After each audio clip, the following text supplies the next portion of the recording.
Everything was all good till all of a sudden I see cyborgs flying around and Rihanna came floating out the sky. Hey everyone, welcome to my channel. If you're new, welcome back if you're returning. So we are talking about Lovecraft Country. When I tell y'all, I'm sitting here the first 5 minutes, I said, what in the hell does Nakia Morrison have me watching? Shout out to Nakia Morrison. Hey girl, she's the one that told me about this show. And when I say I am so glad you told me, I think I like this show. It's a little bit much, but if you are ready for the ride, then this is the ride to go on, because you need to come ready for this one. This one ain't for the faint of heart. When I saw that bus leave Jim Crow, Kentucky, I was like, oh, I see what this is. Oh, they ain't come to play. I like this because this is my type of vibe. I'm all with addressing real issues. We don't have to play like things didn't happen or like things don't exist. Let's call a spade because a spade will always be a spade. You can call it what you want to call it, but at the end of the day, it's still a spade. So here we are. You want to talk about having a pissed off moment, y'all? I had a whole pissed off moment when that tire blew. Neighbors.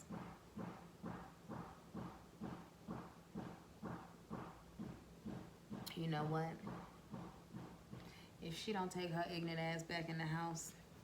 Anyway, when that tire blew on the bus and them white men didn't help that black woman with her bag, I said, oh, here we go. But I was already onto it. I already knew the bullcrap was coming because our main character, I forgot his name, y'all. Let me look at my paper. Let me look at my paper real quick. Hold on. Atticus Freeman. Is that his name? Atticus. When the white man pulled up and Atticus made contact and he was like, okay, let me assess this situation. The way he was looking, I said, oh, they about to be walking. They about to be walking, and they're not just walking from one block to the next. They got a long truck to make, and it pissed me off. But I said, okay, they set the tone the right way. So Nakia has said it might start out slow, it might get a little boring. From the gate, I was on board. I'm feeling it. I was a little confused. I'm not gonna say from the gate. When I saw the little chick coming down and she was floating, I was like, what is going on? But okay, here we go. I'm gonna give it some time. Let's see how it goes. When Atticus grabbed her bags, I said, now that's a real man. It hurt my heart how they did them. They left them out there. But that's what that was supposed to do. It was supposed to invoke feelings. So I already knew going into this, there's going to be a whole bunch of feelings that I'm going to have. Some that I don't want to deal with and others that I'm like, you know what? Let's talk about it. So they walk to the town. Atticus runs up on his little cousin. Scared the bejesus out of her. All of a sudden, uncle and auntie come out the room. Ain't nobody going to talk about what they was doing in the room. Run and hug them. Is it just me, or did y'all have the same thought I had? If he knew what they was in that room doing with them fingers, he would not be so quick to want to shake their hands and hug on them. Ew, y'all nasty. But I said that's why COVID getting spread around everywhere, because y'all don't be washing y'all hands. But anyway, I thought that it was, the way just the love. You could see they loved him. He came back to town because his father's missing. Okay, your daddy's missing, and you just left Jim Crow, Kentucky. This don't sound like it's going to end well. I don't know where this is going, but we going to keep watching. When the kids were outside and they were up there with the fire hydrant, oh my gosh, it took me back to my childhood. I remember that. I don't know. Did y'all experience that as kids? Did y'all I guess some of y'all might be too young. Y'all probably people would have went to jail, and they put them little safeties on it. Where they used to go out there in the summer and turn on the water from the fire hydrant, and we be in the streets playing and stuff. Did any of y'all ever do that? Or is that just like a New York thing? I don't know, but I was like, oh, I love this. I love the vibe. The whole setting of this show makes me feel like that's when I should have been born. Like that's my era. That's my time. And Atticus, that's one fine man, y'all. Oh, he came out there and took his shirt off. I was like, yes, I'm in. I'm into the show. I'm into all of this. I'm here for all of it. So something I wanted to talk about, something I skipped over, but I remember. When Uncle George was in the bed with his wife, and his beautiful wife, and she said she wanted to go on the next journey with him, the next trip, or maybe she could just go for him, because she writes all the novels, she writes the guides, she gives all the information, she puts his words, she looks at his notes and she puts his words onto paper. and she's so good at what she does. So she was like, I want to go. And he's like, nah, the road ain't no place for you. And, you know, she's like, is that so unheard of that I want to go? Yes, I think it is. I think it is so bizarre. I think that is something that you shouldn't do. You have a child, and I'm not saying that, you know, women should be stifled or women shouldn't be heard or women should, you know, seen but not heard. But I just don't, I don't like it. You stay home and let your husband go out there and do what your husband's supposed to do. You know, I'm all for women's rights and all that, but I also am for women's safety. And let a man be a man. So I think her husband, he done been on the road. We see later on, he got his kneecaps busted out. That man done went through some stuff. If it was you, they would not have busted out your kneecaps. You may not have gotten your life. You know, you may not have left with your life, or you may have left with some scars that don't go away. You know, they could have done so much worse to you. So I just don't like the idea of his wife going out there. And I'm with him. Y'all comment down below. Am I being too patriarchal? Am I being too, you know, old school about it? Women just stay home and take care of the kids, or stay home and be safe. She can have a job. She can do whatever she wants. She don't need to be out there on that road. So something I thought, there's something that stood out to me. I don't know if I'm just reading too much into it. But Tick, I'm going to call him Tick because I like how they call him Tick. That's cute. My hair look cute, y'all. It look a little disheveled, but that's me. I'm all over the place. I think it's cute. Anyway, when Tick said my daddy wrote me a letter and he was talking about he found out where my mother's people came from. Is it just me, or was Uncle George acting a little strange? I was like, he was like, well, your father wrote you about your mother. I was like, did Uncle George have something going on with his mama? Is Uncle George really the daddy? I don't know. Maybe I watch too much drama, or I'm just dramatic, so I always think there's something more than what it needs to be. But the way Uncle George handled that, I was like, there's something there. What Uncle George know about Tick mama that he ain't telling him? But anyway, Tick's walking up the sidewalk, and he sees the recruiters tricking them boys. And I was just like, once again, it struck a chord with me because the recruiter looked at Tick, and I bet you it's the same recruiter who recruited him. So now he knows Tick is back from the war, and Tick lived. Was it Vietnam? Is that the era? I don't know. Correct me if I'm wrong. I be wrong sometimes, but I'm not above reproach. So comment down below if I got the wrong war. But I know he went to war. And the way he was looking at that recruiter, that connection, that eye contact, I was like, yeah, Tick, like, look at you. He telling the boys, don't worry, don't ask no questions. You get to travel the world. You get to see this, you get to see that. Just sign. And I wonder how many young black men got tricked like that back in the day. I wonder how many young black people, women as well at this day and age, get tricked like that now. And then go over there and realize it's way more than what they bargained for.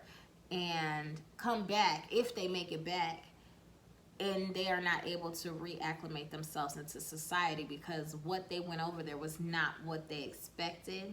And it was a bit much mentally for them to handle. But I don't know, it's just a thought. I was just like, yeah, look at this recruit. Look at his look at him. So now Tick is out here looking for his daddy. He goes out back to the club where his dad always be the bar. And Sammy's out back getting serviced by some man. Sammy pull his pants up like he ain't had nothing going on. He ain't got nothing to explain. It just is what it is. I said, you know what, Sammy, you go ahead and live your best life. I ain't mad at you. We got Big Ruby up there. Big Ruby on the stage getting down. I think she's beautiful. She was up there. She's a blues singer, and it just felt right. Oh, it felt so right. Like, I just love that. They blocked off the street.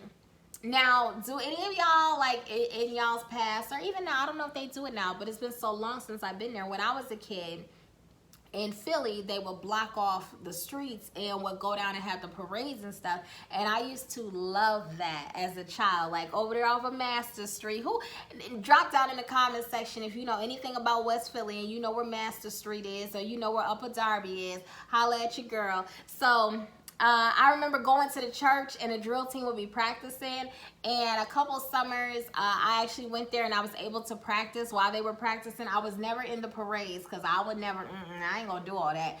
But it just felt right. The block parties, I haven't been to a block party or seen a block party since I was a kid in Philly, like years ago, decades ago. So anyone, if y'all watch my channel, if you're a subscriber, even if you're not, if you just catch this, if you know anything about Philly, Let me know if they still doing that. I'm gonna make a phone call when I get off of here. But yeah, that just, everything about this just brought me back to my childhood. The fire hydrants in New York, the block parties in Philly, it just felt right. I love this show. Thank you, Nakia, for suggesting this one. You got one with this one, sis. I like this.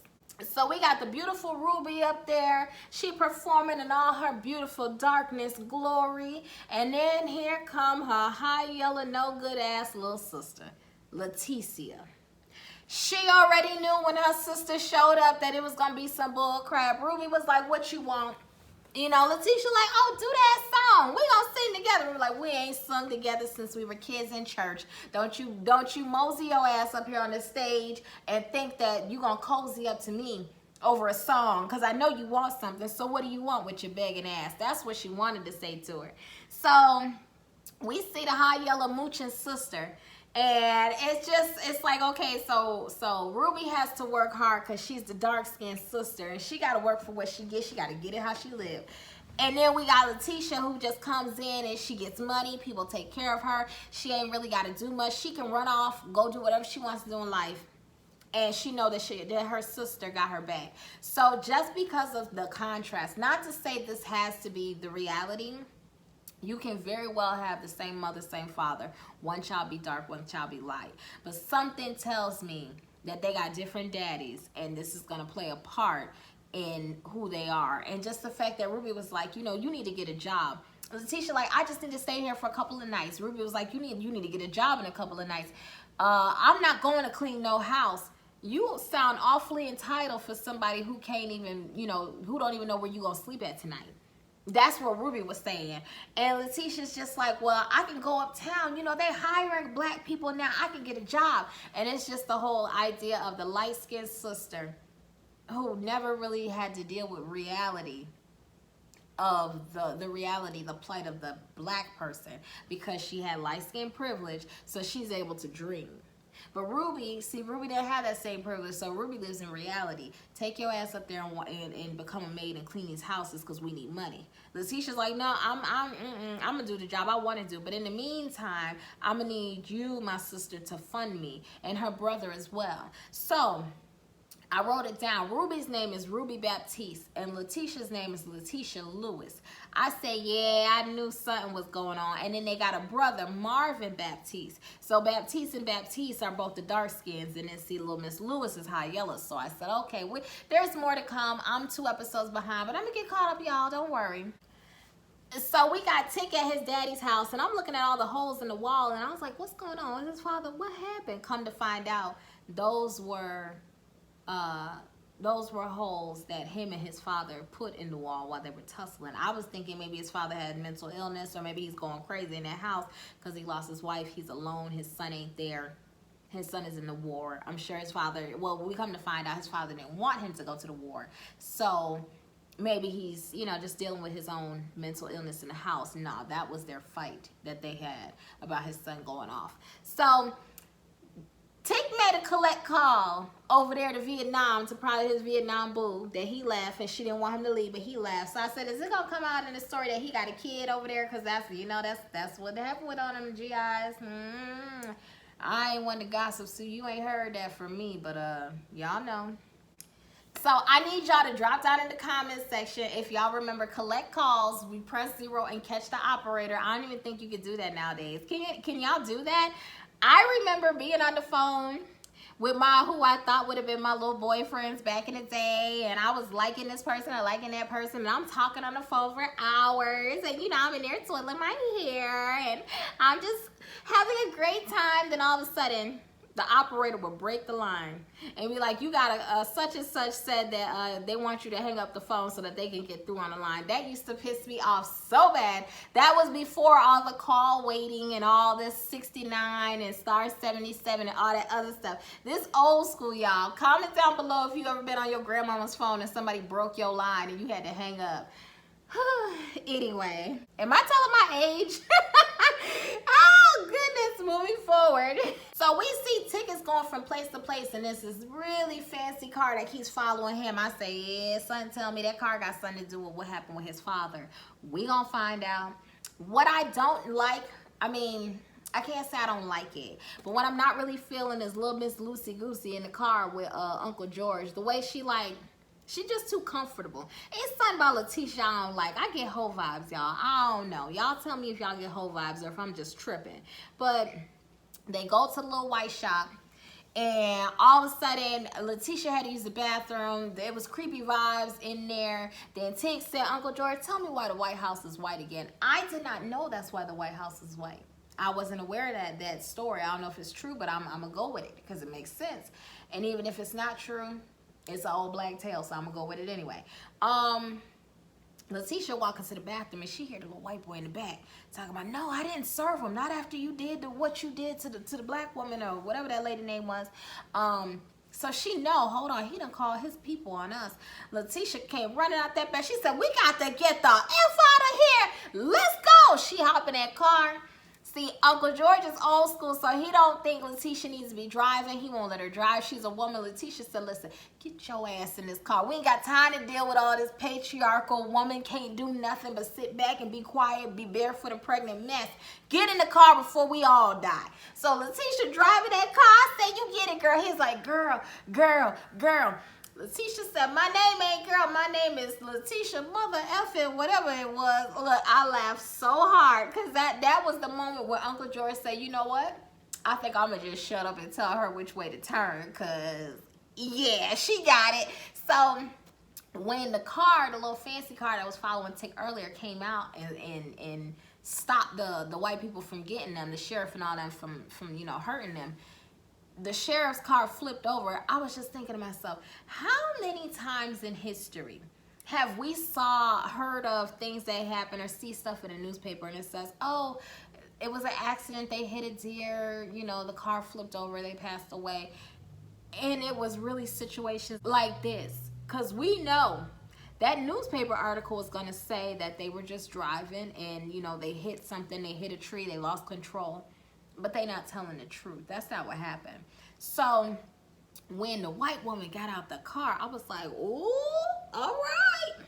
Her name is Christina Baithwaite. I think it's Baithwaite. I don't know. Maybe I wrote this down wrong. Anyway, Christina Baithwaite. Her and Tick made eye contact. I said, Tick know that white woman. I don't know how he know her, but it was something in those eyes. So she saved them. So she's just like the white guardian angel. She just driving around. But I feel like she has something to do with the father. So did she try to warn the father? Did she take the father to safety? I don't know, but we gonna find out. All of a sudden, stuff gets really weird, y'all. It gets really weird. So now we got signs telling black people, don't let, telling the N-ers, hard E-R, don't let the sun set on you now here. And we go to the gas station. They got the little white boy out there making monkey sounds like Tick should have monkey busted him in his mouth, but then it probably would have went real bad. This type of stuff that makes me say I'm glad I wasn't born in that time because I'm not from the South. We do things differently in the North, baby. So, you know, I wasn't raised to let certain things slide. And thank God I am where I am and I am who I am. And I was born in the time I was born in.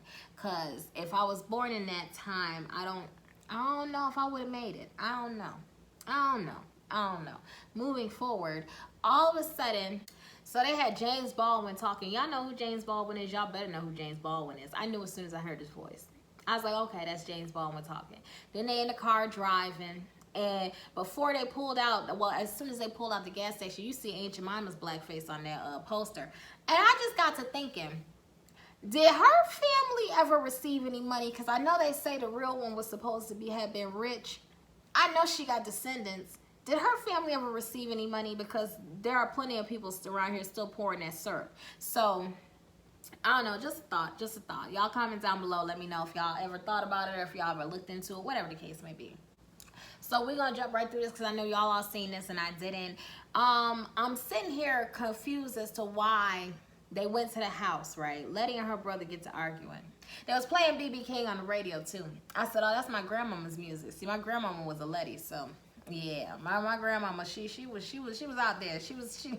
Anyway, they go to the brother's house. Letty's arguing with her brother because he like, I sent you money. You want more? What do you want? You can't be sitting up here mooching off me. You need to get your stuff together.